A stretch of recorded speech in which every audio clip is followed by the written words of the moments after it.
நம்ம கமலா தென்பெண்ணில் இன்னைக்கு வந்து நம்ம பார்க்க போறக்கூடியது ஒரு நல்ல விஷயம் என்ன அப்படின்னு பார்த்தீங்கன்னா, நம்ம கமலா தென்பெண்ணில் வந்து பார்த்தீங்கன்னா கிட்டத்தட்ட ஒரு 15 வகையான பொருளுக்கு மேலே வந்து வச்சிருக்கோம்.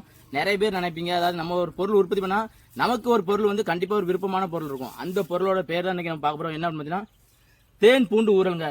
தேனில் மதிப்பு கூடக்கூடிய பொருட்கள் நிறைய பண்ணுறோம்.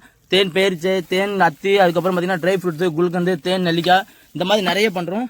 அதில் ஒன்று தேன் பூண்டு ஊறல். எப்படி பண்ணுறோம் அப்படின்னு பார்த்தீங்கன்னா, நாட்டு ரக பூண்டை வந்து நல்லா தோல் உரிச்சு வச்சிருக்கோங்க.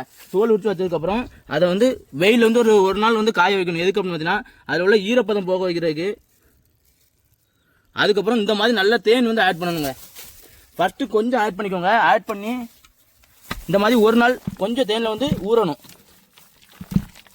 அதுக்கப்புறம் பார்த்தீங்கன்னா நிறைய பேர் கேட்குறது என்னன்னா, பூண்டை வந்து தேனில் போட்டால் தேன் வந்து லிக்விடாக மாறின்னு சொல்லுவாங்க. கண்டிப்பாக லிக்விடாக தண்ணி பதத்தில் மாறிடும். எதுக்கு அப்படின்னு பார்த்தீங்கன்னா, பூண்டில் உள்ள காரத்தன்மை ஃபுல்லாக தேனில் படும்போது தேன் வந்து லிக்விடாக தான் தண்ணி மாதிரி மாறிடும். அதுக்கப்புறம் இந்த தேனை எடுத்துகிட்டு மறுபடியும் வேறு தேன் வந்து ஆட் பண்ணணும். இந்த 1 கிலோ தேன் பூண்டு ஊறல் எவ்வளோ கொடுக்கணும் பார்த்தீங்கன்னா, கொரியர் எல்லாம் சேர்த்து 720 ரூபாய்க்கு கொடுக்கணும்.